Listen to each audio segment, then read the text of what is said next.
श्री सुखदेव जी महाराज ने राजा परीक्षित को इस प्रकार के नरकों का वर्णन श्रवण कराया। परीक्षित जी डर गए, बोले महाराज प्रत्येक प्राणी से कोई न कोई पाप बन ही जाता है, क्या कोई ऐसा उपाय नहीं है जो हमें नरक में न जाना पड़े? सुखदेव जी बोले राजन, नरकों को तो लोगों के कल्याण के लिए ही बनाया गया है। अरे महाराज ये कैसा कल्याण? बोले ये बताओ धोबी घाट धुलने के लिए कौन सा कपड़ा जाता है? वही जो ज्यादा गंदा हो जाता है। घर पे धुलने का टाइम नहीं तो भेज दो धोबी घाट, धुल के साफ होके आ जाएगा। अगर धोबी घाट कपड़ा नहीं भेजना चाहते तो उपाय क्या है? बढ़िया सा साबुन लेके घर पे ही धोल डालो, तो धोबी घाट क्यों जाना पड़ेगा? ठीक उसी प्रकार नरक में उसी प्राणी को जाना पड़ता है जिसने पाप बहुत ज्यादा किए हों और प्रायश्चित बिल्कुल न कर पाया हो, उसे नरक में जाना होता है। नरक में जाने के बाद सारे हिसाब किताब उसके पूरे हो जाते हैं, फिर दोबारा से आ जाता है। अगर नरक में नहीं जाना चाहते हो तो अपने पापों का प्रायश्चित यहीं कर लो, नरक में जाने से बच जाओगे। परीक्षित जी बोले गुरुजी तो ऐसा कौन सा साबुन है जिस साबुन को लगाने से कपड़ा जल्दी साफ हो जाए? हम तो चैन नहीं कर पा रहे हैं, दुनिया में इतने एडवर्टाइज चल रहे हैं साबुन के, कौन सा साबुन लें? कोई कहता है नहीं नहीं फेना ही लेना, कोई कहता है नहीं नहीं सबसे प्यारी घड़ी हमारी। कौन सा साबुन लें जिससे साफ हो जाए? सुखदेव जी बोले सब अपने अपने धर्म की तारीफ करते हैं, हमारा बढ़िया हमारा बढ़िया। कौन सा धर्म अपना? सुखदेव जी बोले सबसे बढ़िया साबुन है नाम संकीर्तन साबुन। गुरु नाम च लघु नाम च गुरु नीच लघु नीच प्राश्चित्ता नाम पापा नाम ज्ञातोक्तान महर्षि भी। छोटे से छोटा और बड़े से बड़ा कोई भी पाप भगवान के नाम संकीर्तन के सामने ठहर नहीं सकता। आप नाम संकीर्तन गा करके देखो, सारे पाप नष्ट हो जाएंगे। पहले इस्तेमाल करो और फिर विश्वास करो। ऐसा ना, अरे गुरुजी आज तक किसी ने ये नाम गाया, किसी का उद्धार हुआ? बोले हाँ जी बिल्कुल हुआ। अच्छा किसका उद्धार हुआ? यही बात समझाने के लिए अजामिल उपाख्यान सुनाया। अजामिल था तो महापापी, चोर था, डाकू था, वेश्यागामी था, मदिरा पान करने वाला, लेकिन एक संत की संगति के कारण उसने अपने बेटे का नाम नारायण रख लिया था। एक दिन जब उसका अंतिम समय आया, यमदूत उसे ले जाने को आए तो अजामिल रो पड़ा। चीखते हुए उसके मुंह से निकल गया, नारायण मेरी रक्षा करो, बेटा नारायण मुझे बचाओ, नारायण मुझे बचाओ। दूर है क्रीडन का सप्तम पुत्तम नारायणा वयम प्लावतो न सरोड़ो उच्चई आज वहां पुलेन्द्रिय। नीचे वाले नारायण को बुलाया। गजब की बात देखो, ऊपर वाले नारायण ने सुन लिया। तुरंत चार हाथ वाले पार्षद वहां खड़े हो गए। सर्वे पद्म पला साक्षा पीत कौशेय वास सह क्रीटिनः कुंडलिनः लसत पुष्कर मालिनः। और यमदूतों को धक्के दे के भगा दिया, खबरदार इसको छूना नहीं, अब ये नरक में नहीं जाएगा। क्यों नहीं जाएगा? बोले मूर्ख को इतना भी नहीं जानते, भगवान का नाम लेने वाला नरक में नहीं जानता। संकेत्यम पार्यहाशंबा स्तोहम हेलनमेव वा वैकुंठ नाम ग्रहणम अशेषा गहरम विदुः। ध्यान दीजिएगा, संकेत में भी भगवान का नाम लिया जाए, हंसी मजाक में लिया जाए, लड़ाई बढ़ाई में भी अगर नाम ले लिया जाए तब भी वह नाम अपना कल्याण कर देता है। लोग बोले इसने नारायण का नाम थोड़े ना लिया, इसने तो अपने बेटे का नाम लिया था। पार्षद बोले इसके बेटे का नाम नारायण कब रखा गया? बोले 5 वर्ष पहले।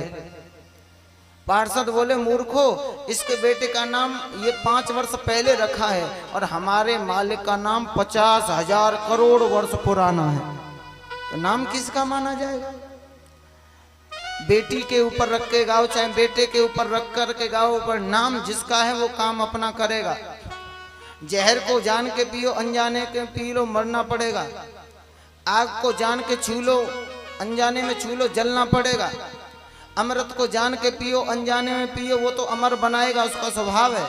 वैसे भगवान के नाम का स्वभाव है, भाय कुभाय अनख आलसहु, नाम जपत मंगल दिस दशहु। वो अपना काम करेगा।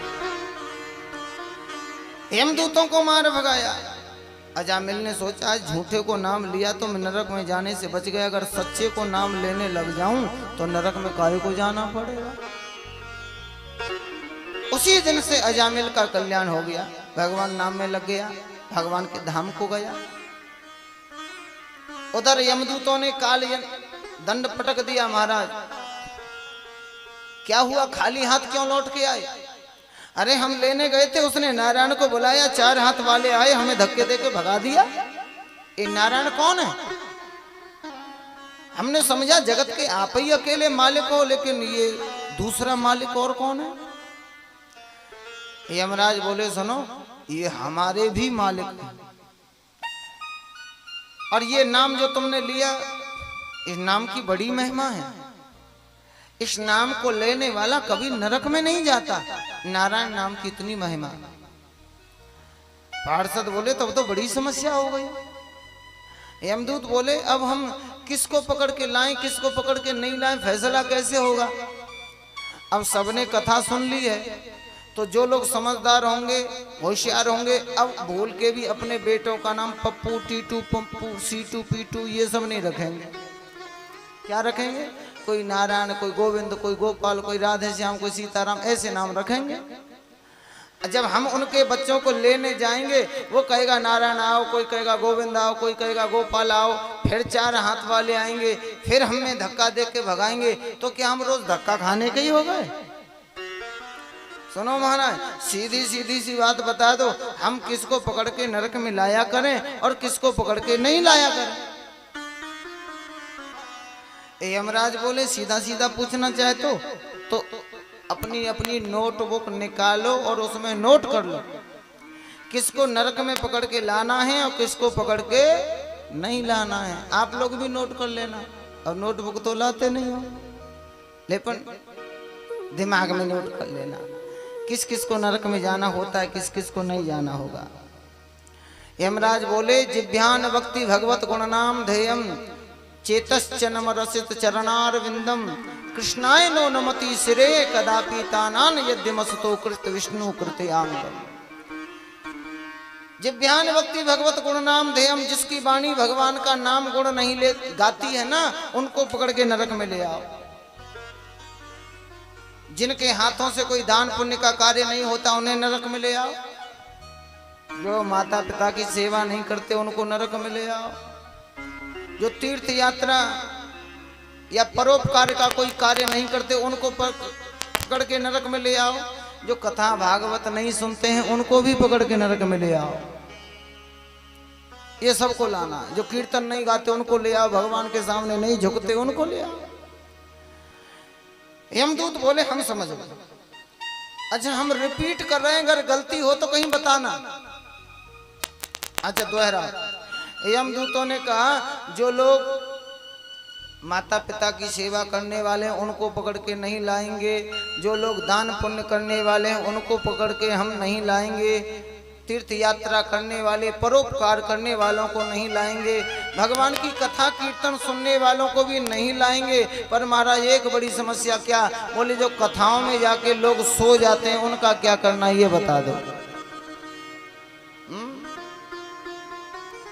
बोलो है कि नहीं समस्या? अब भाई ये इसका फैसला कैसे हो? घर से तो आए हैं, रजिस्टर में हाजिरी तो लगी है कि हम पंडाल में आए थे, पर सुना तो कुछ नहीं, सो गए तो खो गए। इनका क्या करें? जो कथा में आके सो जाते हैं, उनको लावे कि नहीं लावे? यमराज बोले अच्छा एक काम करो, एक बार ट्राई कर लो, हमारी बगल में हमारा पड़ोसी कहीं कोई सो तो नहीं रहा। अगर सो रहा हो तो उसे जगा दो। ओ भैया सुन ले, तेरे मतलब की बात आ गई, तेरा रिजर्वेशन कहाँ है, जगा दो। यमराज बोले सीधी सी बात है, जो लोग कथाओं में जाकर के सो जाते हैं, तुम उनको भी पकड़ करके नरक में ले आना। काहे को ले आना? यमराज कह रहे हैं जो लोग कथाओं में जाके सो जाते हैं, उनको भी पकड़ के नरक में नहीं लाना। तो कह रहे हैं ले आना। काय को ले आना? अरे घर सोने से बढ़िया कथा में ही आके सो जाओ।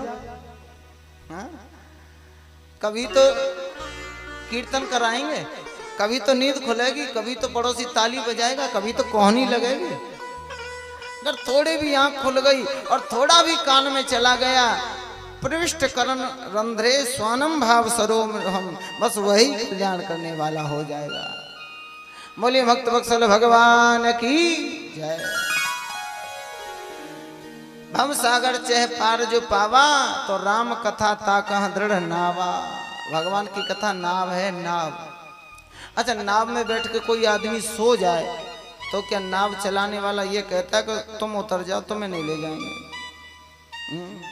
नहीं कहता। वो अभी वहीं जाके उतरेगा जहाँ जगने वाले उतरेंगे। पर इसका मतलब ये मत निकालने ना कि अब कथा में आके सोना ही है। गलती से नींद आ जाए तब है कि उल्टा ही मतलब निकाल लो, कथा में जाके सो जाओ, अब क्या छूट मिल गई।